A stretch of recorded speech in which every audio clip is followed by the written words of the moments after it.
ఏదైనా తల్లి పెంచే విధానంలో ఉండిద్దండి. అది ఏ విషయంలో అయినా సరే. హెమ్‌స్టర్స్‌లో కూడా సేమ్ అది. కొన్ని 10 పిల్లల్ని, 12 పిల్లల్ని పెట్టి కూడా భలే నీట్‌గా చూసుకుంటాయి. 4 కోణాల్లో 4 పిల్లల్ని పెట్టుకొని సరిగ్గా పాలిస్తా ఉంటాయి. కొన్ని మాత్రం అలా చేయలేవు. కొన్ని ఏం చేస్తాయంటే పిల్లల మీద కూర్చుంటాం. వాటికి సరిగ్గా పాలు ఇవ్వకపోవటం, మనం ఎంత ఫుడ్ పెట్టినా కూడా అది కేర్ తీసుకోవటం ఉంటాయి. ఇది ఒక 6 పిల్లల్ని పెట్టింది. 6 పిల్లల్లో కూడా 2 వాటి మీద కూర్చొని చంపేసింది. అంటే బెడ్డింగ్ కూడా సరిగ్గా ఉండాలి. మనం బెడ్డింగ్ కూడా సరిగ్గా చేసుకున్నా సరే వీటి పెంచే దాంట్లోనే ఉండిద్దండి మాక్సిమం. హామ్‌స్టర్స్ ఏం చేస్తాయంటే బెడ్డింగ్ సరిగ్గా లేదనుకుంటే 4 వైపులా 4 పిల్లల్ని తీసుకెళ్తాయి. సరిగ్గా వాటి మీద కూర్చొని పాలివ్వటం అన్నీ చేస్తా ఉంటాయి. ఇది మాత్రం అసలు అలా చేయలేదు.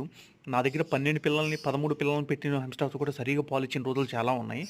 ఇది మాత్రం ఎందుకో నేను ఇప్పుడు మూడో క్లచ్ దీంతో తీస్తుంది. 4 పిల్లల్ని పెట్టినా సరే అందుట్లో 2 పిల్లల్ని ఆటోమేటిక్‌గా అదే కూర్చోవటం చంపేయటం, లేతే తిండి పెట్టక చంపేయటం ఏదో ఒకటి చేస్తా ఉండిద్ది.